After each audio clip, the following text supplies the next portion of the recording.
Horror story. শেষ phone কলটা কে করেছিল? রাত তখন প্রায় 1টা। পুরো শহর ঘুমিয়ে পড়েছে, কিন্তু অর্ণবের চোখে একটুও ঘুম নেই। নতুন ফ্ল্যাটে ওঠে আজ তার 3য় রাত। জায়গাটা একটু নির্জন, পুরনো বিল্ডিং, চাচার পাশে খুব কম মানুষ থাকে। ঘড়ির কাঁটা ঠিক একটা 13তে থামার মতো ধীরে এগোচ্ছিল। হঠাৎ ট্রিং ট্রিং, অর্ণবের ফোনটা বেজে উঠল। স্ক্রিনে ভেসে উঠল আননোন নাম্বার। অর্ণব একটু বিরক্ত হয়ে ফোনটা তুলল। হ্যালো, কে বলছেন?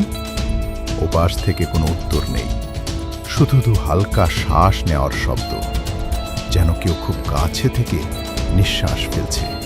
হ্যালো, শুনতে পাচ্ছেন? হঠাৎ খুব ধীরে একটা কণ্ঠ ভেসে এলো, তুমি নতুন এসেছ। অর্ণব কেঁপে উঠল। কে আপনি? আমি এখানেই থাকি। লাইনটা হঠাৎ কেটে গেল।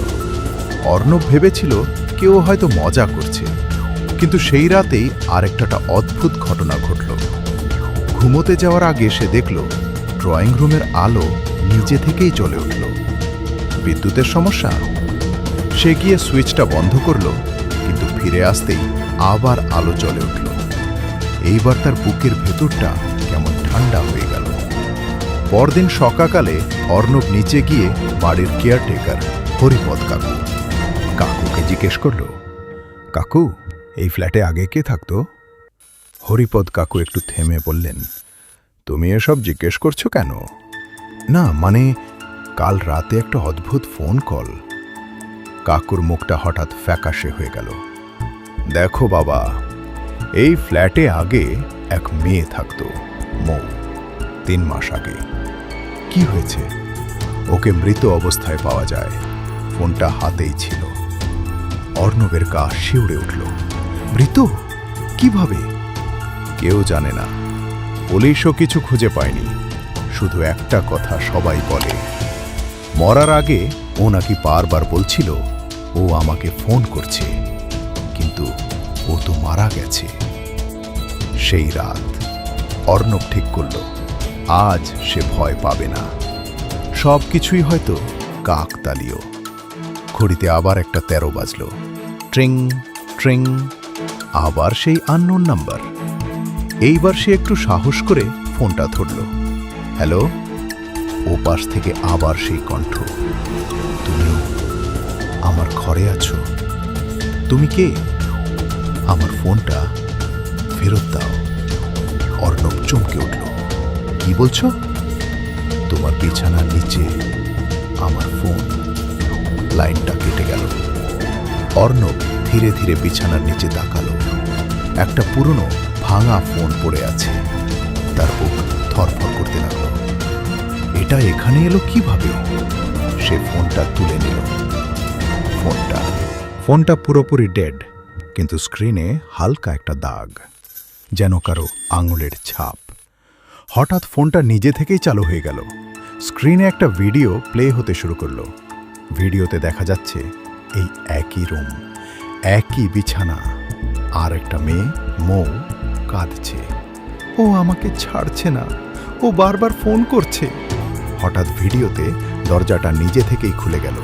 মেয়েটা চিৎকার করে উঠল, না, তুমি আবার এলে। ভিডিওটা হঠাৎ বন্ধ হয়ে গেল। ঠিক তখনই ট্রিং ট্রিং, অর্ণবের নিজের ফোনটা আবার বেজে উঠল। এইবার স্ক্রিনে নাম ভেসে উঠল, মৌ কলিং। অর্ণবের হাত কাঁপতে লাগলো। সে ফোনটা ধরল। হ্যালো। ওপাশ থেকে খুব কাছে থেকে একটা ফিস ফিস আওয়াজ, এবার তুমি আমার জায়গায়। হঠাৎ দরজাটা জোরে বন্ধ হয়ে গেল।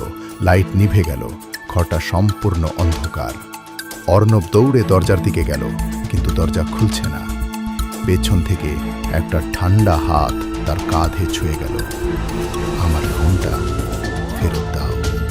সে ধীরে ধীরে পেছনে ঘুরল। অন্ধকারের মধ্যে দাঁড়িয়ে আছে একটা ছায়া, চোখ দুটো জল জল করছে। পরদিন সকাল, হরিপদ কাকু দরজা খুলে দেখলেন অর্ণব মেঝেতে পড়ে আছে, নিথর। তার হাতে একটা পুরনো ফোন। পুলিশ। এই এলো, তদন্ত হলো, কিন্তু কিছুই পাওয়া গেল না। শুধু অর্ণবের ফোনে শেষ কল হিস্টোরিতে একটা নাম, unknown to move to unknown.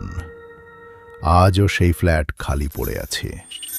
আর মাঝরাতে ঠিক একটা 13তে ট্রিং ট্রিং কেউ একজন ফোন তোলে, আর ও পাশ থেকে ভেসে আসে, তুমি নতুন এসেছো। শেষ নাকি শুরু?